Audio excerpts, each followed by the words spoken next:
Donc bienvenue à vous dans ce lieu qui n'est pas le mien, mais dans ce lieu qui est chaleureux pour moi. Et nous allons découvrir ensemble ce soir, ou redécouvrir peut-être, les 6 chapeaux d'Édouard de Bonneau, qui ont pour moi de multiples possibilités.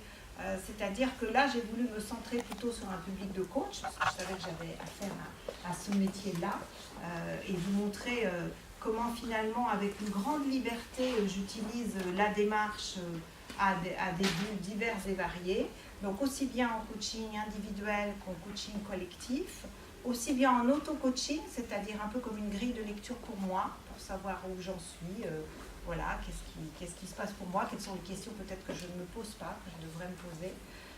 Et puis j'ai décidé aussi de terminer par un atelier expérientiel, c'est-à-dire je vais vous soumettre une problématique, enfin je vais vous soumettre plutôt un thème, et je garde ma part de mystère, je le fais exprès, donc à la fin de ma présentation, de manière à ce que vous puissiez vivre ce que c'est que ce processus des 6 chapeaux, avec déjà, comme vous voyez peut-être, d'autres couleurs qui correspondent à certains repères. Mais je ne vais pas plus déflorer le sujet, je vais y aller, je vais démarrer. Et pour démarrer, je vais vous proposer un cadre. Donc, pour moi, pas de coaching, hein, donc ça ne vous surprendra pas dans le métier que vous faites. Et je vais vous proposer que nous installions ensemble la confidentialité, bien sûr, puisque entre ces murs-là, on peut à peu près tout se dire, sauf les choses que vous voulez garder secrètes dans votre jardin secret. Mais j'ai donc 2 grandes oreilles. Je vous propose, est-ce que ces différents items, hein, ces différentes facettes finalement de notre cadre vous conviennent? Est-ce que ça vous va? Okay. Si ça vous va, je vous propose d'être la gardienne du cadre et que nous adoptions cela. Je ne garde pas de mouton, je garde le cadre. Alors, mon objectif, c'est de vous faire découvrir ou redécouvrir les 6 chapeaux et surtout de vous donner envie de le pratiquer. Et moi, quand je parle de pratiquer, mon option, c'est souvent d'être dans une géométrie variable. Donc, vous pouvez le pratiquer un petit peu, beaucoup, passionnément. Vous pouvez le pratiquer dans votre sphère perso, vous pouvez le pratiquer dans votre sphère professionnelle. Vous en ferez votre bénéfice. Hein. J'aime bien dire que moi je suis une jardinière, je sème des graines et vous arrosez ce qui vous va. Donc il n'y a aucune obligation, mais voilà, c'est une proposition. Et c'est donc vraiment cette envie de partager la démarche qui m'anime. Ça c'est mon objectif. Peut-être que je pourrais entendre le vôtre. Peut-être que le vôtre, il est juste de la curiosité, ce qui est déjà très bien, parce que pour moi, ce n'est pas du tout un vilain défaut. C'est un très beau levier pour continuer d'apprendre. Mais peut-être est-ce qu'il y a d'autres choses avec lesquelles vous êtes venus dans cette salle par rapport aux 6 chapeaux. Là, je fais un instant de silence.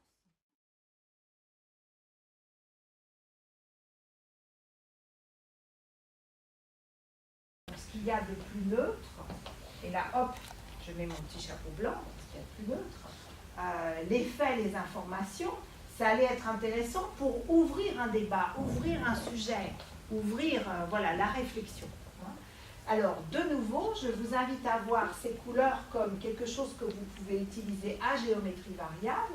Soit vous vous auto-coachez, vous vous dites dans cette situation-là que je suis en train de revisiter et je me refais le film à l'envers, c'était quoi les faits? Je me suis beaucoup emportée, hein, je me suis énervée, etc. Mais finalement, si j'en reviens avec la bonne distance émotionnelle aux faits, bah, c'était peut-être pas si dramatique que ça. Hein, les faits étaient là.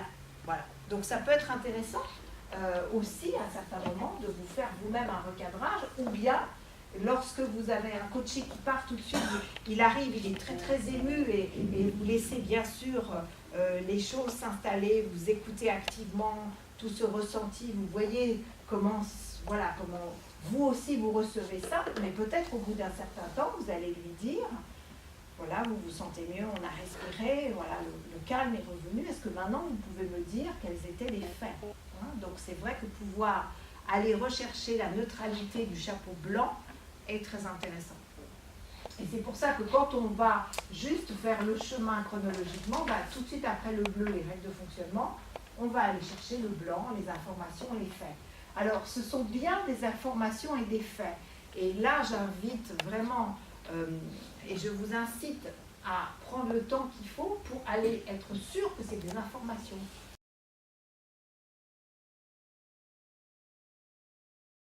Regarder en face ensemble et sans crainte, puisqu'on a déposé là bien nos émotions, on a du temps pour les émotions, et qu'il arrive un de mes chapeaux favoris. Alors là, c'est le hasard qui fait, mais quand je l'ai vu, celui-là, voilà, bon, ça pour moi, c'est le Moyen-Âge, c'est le roman de la rose, enfin, bon, je décolle complètement. Le chapeau jaune, c'est les pistes concrètes et positives, c'est-à-dire qu'on a vu les failles, et c'est comme si on avait une antidote tout de suite derrière, vous voyez, une espèce de baguette qui fait qu'on bascule dans une autre énergie et on va vers du positif. Ça, c'est vraiment intéressant parce qu'au niveau de l'énergie qui circule et au niveau de l'ambiance qu'on crée, c'est bien pensé, c'est bien senti. Et puis, on termine par le chapeau vert de la créativité, et là, c'est farfelu, bienvenue. Et pourquoi est-ce qu'il est là tout à fait à la fin? Parce qu'en général, on a commencé à bien se connaître avec toutes ces étapes, c'est-à-dire qu'on a créé une certaine ambiance et on est prêt pour ça. J'ai envie de vous dire, on est prêt à se lâcher. On est prêt à lâcher prise et à être un peu plus dans du ludique, du marrant, et pourquoi pas du farfelu. Hein. Ça aurait été peut-être plus difficile au début, vous voyez. Donc finalement, il y a une logique. Et bien sûr, on termine par du chapeau bleu. C'est-à-dire qu'on a fait le tour de piste et on termine par quoi? Par un résumé conclusion. Qu'est-ce qu'on a tiré de tout ça? On a éventuellement, pour nous aider, un gardien du temps et un scribe. Alors moi, j'aime bien, quand je fais la démarche en collectif, qu'il y ait des alliés dans mon auditoire et que je propose qu'il y ait un gardien du temps qui time et un scribe qui prend des notes. Bon, même si après, ça peut faire beaucoup. Hein. Voilà, ça dépend comment on a organisé la chose et comment on a envie oui, finalement, de tirer les leçons de la démarche. Hein. Je dis bien en collectif. Hein. Donc, on termine par le chapeau bleu qui nous dit résumé conclusion, mais qui nous dit aussi, bien sûr, plan d'action. Qui va faire quoi? C'est quoi notre prochain rendez-vous? Qui est en charge de quoi? Et en quoi on s'engage? Parce qu'on est bien dans l'intelligence collective et on ne va pas laisser les oiseaux repartir comme ça et ne pas avoir de repères par rapport à quelle est la prochaine étape. Voilà, je vous ai fait en gros et de la manière la plus synthétique possible, en tout cas dans mon monde à moi, avec ma manière de voir les choses, ce cheminement des couleurs. Est-ce que déjà à ce stade-là, vous auriez des remarques, des commentaires, des questions par rapport à ça?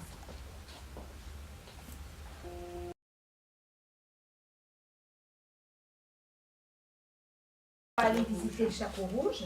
Hein. Donc je vous invite à mettre un petit peu la vitesse TGV pour qu'on fasse tout notre cheminement. Et donc le chapeau rouge, qu'est-ce que je ressens par rapport à ça? Qu'est-ce que ça m'inspire et quelle est l'intuition qui me vient aussi par rapport à oui, ce qui a été dit. Voilà.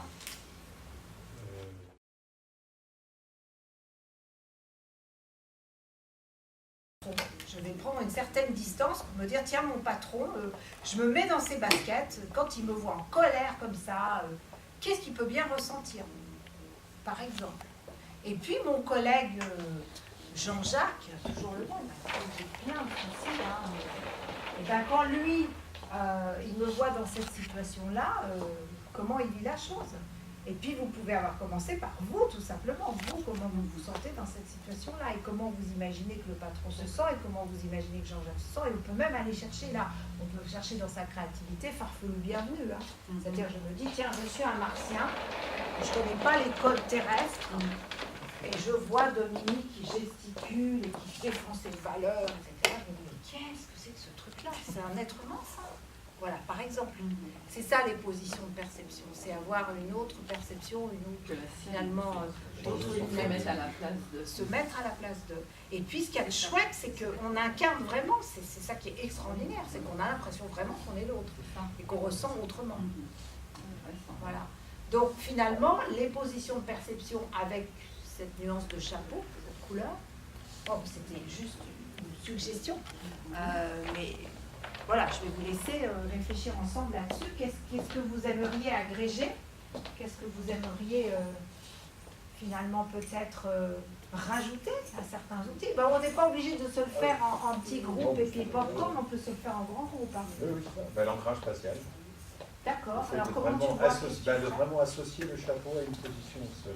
D'accord. C'est-à-dire qu'il y aurait aussi le chapeau, mais il y aurait aussi la feuille au sol. D'accord. Vraiment d'associer, de dire, bon, je prends ce chapeau et je prends cette place-là, je prends ce point de vue. J'aime bien cette notion l'expression de point de vue. D'accord. Une façon de regarder les choses différemment. D'accord. Tu peux expliquer à Dominique, qui ne sait peut-être pas ce que c'est qu'un ancrage spatial, ce que ça veut dire? Un ancrage spatial.